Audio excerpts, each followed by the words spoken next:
लगा नहीं, कोई लड़ाई नहीं है। जहाँ गए हैं वहाँ मुझे भेजना चाहते थे, लेकिन मैं जाना नहीं चाहता था, तो मुझसे नाराज हो गए हैं। मैंने उससे कहा कि इतनी छोटी सी बात है। वो तो ऐसे नाराज हो रहे थे जैसे तुम्हारे साथ जीना मरना ही खत्म हो गया है। कहने लगा, हाँ बस ऐसे ही हैं, फौरन गुस्सा कर लेते हैं। लेकिन उन दिनों मैंने अपने देवर में एक और बात नोट की थी जो वो पहले कभी नहीं करता था। वो ये कि अब वो रात को देर से घर आया करता था। मैं भी अकेली थी, इसलिए मैंने उससे कहा कि जल्दी आ जाया करो, मेरा दिल घबराता है। उसने कहा, भाभी जल्दी आने की कोशिश करता हूँ, लेकिन काम ही ऐसा है। जो आपके लिए लड्डू लाता हूँ, सारी रात उस पर अमल होता है और वो अमल करवाने के लिए मुझे वहीं बैठना पड़ता है। 7 दिन तक मैंने वो लड्डू खाया और अपने पति को बहाने से बुला लिया। उसे कहा कि तुम आ जाओ, मुझे तुमसे जरूरी काम है। मेरा दिल भी नहीं लगता, मैं अकेली हूँ। पति ने कहा, ठीक है, फिर मैं तुम्हें अपने साथ ही ले जाऊंगा, क्योंकि यहाँ पर मेरा काम बहुत ज्यादा है। मैंने कहा कि हाँ, आ जाए, मुझे आपकी जरूरत है। लेकिन जब पति आया तो मैं ये देखकर हैरान रह गई कि उसने मेरे देवर को सलाम तक नहीं किया। उसके पास से ऐसे गुजर गया जैसे वो बैठा ही नहीं था वहाँ। मेरा देवर भी हैरान था, क्योंकि इससे पहले वो ये कह रहा था कि जब आएंगे तो मुझे जरूर माफ कर देंगे और सब कुछ ठीक हो जाएगा। पर मेरे पति ने ऐसा नहीं किया। मेरा पति मुझे अपने साथ दूसरे शहर में ले गया और मैं वहीं पर रहने लगी। अभी मुझे यहाँ रहते हुए 1 महीना हुआ था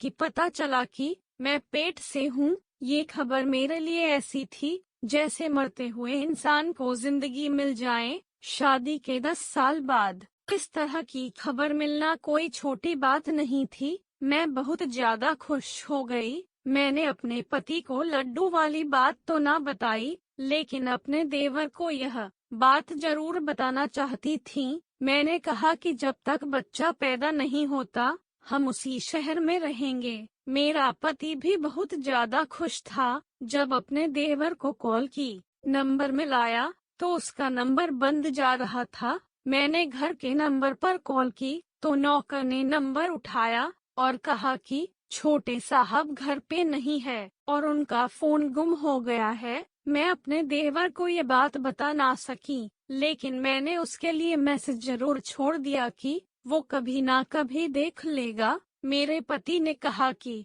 किसको मैसेज कर रही हो? तो मैंने कहा, आने वाले बच्चे के चाचू को। वो कहने लगा कि कोई जरूरत नहीं है चाचू कहने की, उसको हमसे कोई भी रिश्ता नहीं है। मैंने कहा, क्या मतलब कोई रिश्ता नहीं है? ऐसा क्यों कह रहे हैं आप?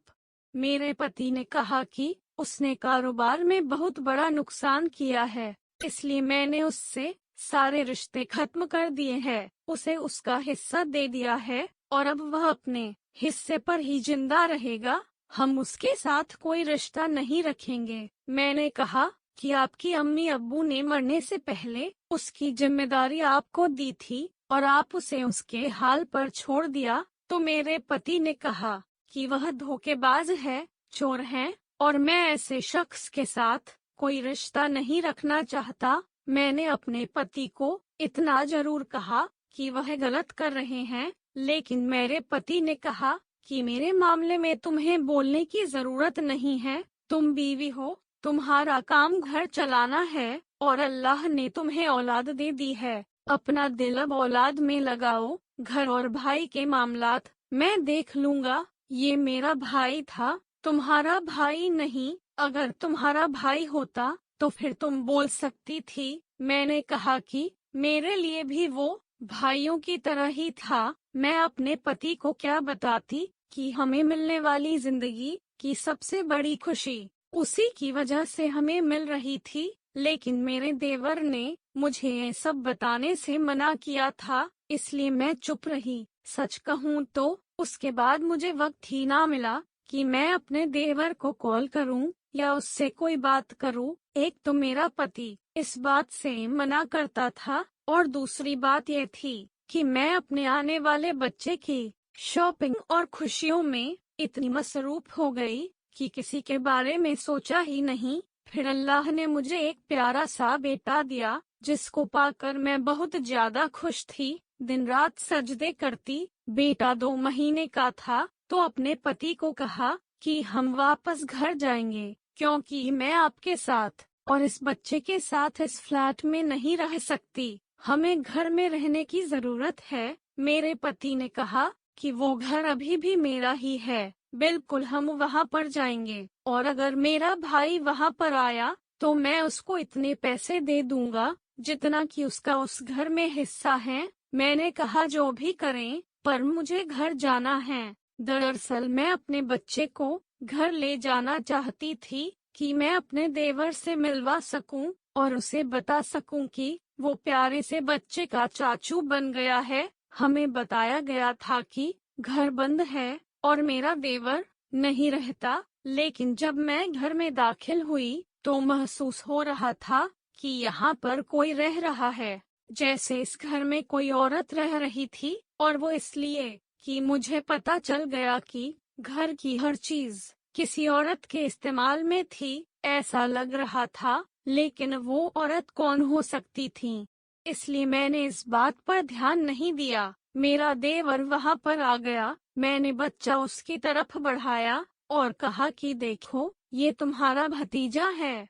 मेरा पति भी वहीं बैठा था, लेकिन मैं फिर भी अपने जज्बात पर काबू नहीं पा सकी। तो मेरे देवर ने कहा, ये मेरा भतीजा नहीं है। उसकी ये बात सुनकर मैं हैरान रह गई। मेरा पति भी बोल पड़ा, बच्चे को प्यार नहीं करोगे? तुम्हारे अंदर इतनी घमंड भरी है, तुम निकल जाओ इस घर से। मेरे पति ने कहा कि दफा हो जाओ यहाँ से। तो मेरा देवर बोला कि मैंने कहा ये मेरा भतीजा नहीं है, क्योंकि यह मेरा बेटा है। ये बात सुनकर मेरे कदमों तले से जमीन निकल गई और मेरे पति की भी। उन्होंने कहा कि किस किस्म की फिजूल बातें कर रहे हो, अपनी भाभी पर किस किस्म का घटिया इल्जाम लगा रहे हो। उसने कहा, मैं किसी पर इल्जाम नहीं लगा रहा हूँ, लेकिन यह मेरा बेटा है और इस बात को मैं साबित भी कर सकता हूँ। ये बात सुनकर मेरी कदमों तले से जमीन निकल गई। मैंने उसको कहा, ये क्या बात कर रहे हो? इशारा भी किया कि क्या हो गया है तुम्हें, क्या चाहते हो? तुम्हारी वजह से इस दुनिया में आया है और अब तुम इसकी जिंदगी पर बात करना चाहते हो। मेरे पति ने कहा कि क्या बात कर रहे हो तुम? क्या हुआ था? मैं जब यहाँ पर नहीं था तो क्या कुछ हुआ था? मैंने अपने पति को सब कुछ बता दिया कि ऐसा कुछ नहीं हुआ था, बस मैंने 7 दिन तक इसका लाया हुआ लड्डू खाया था। उसके बाद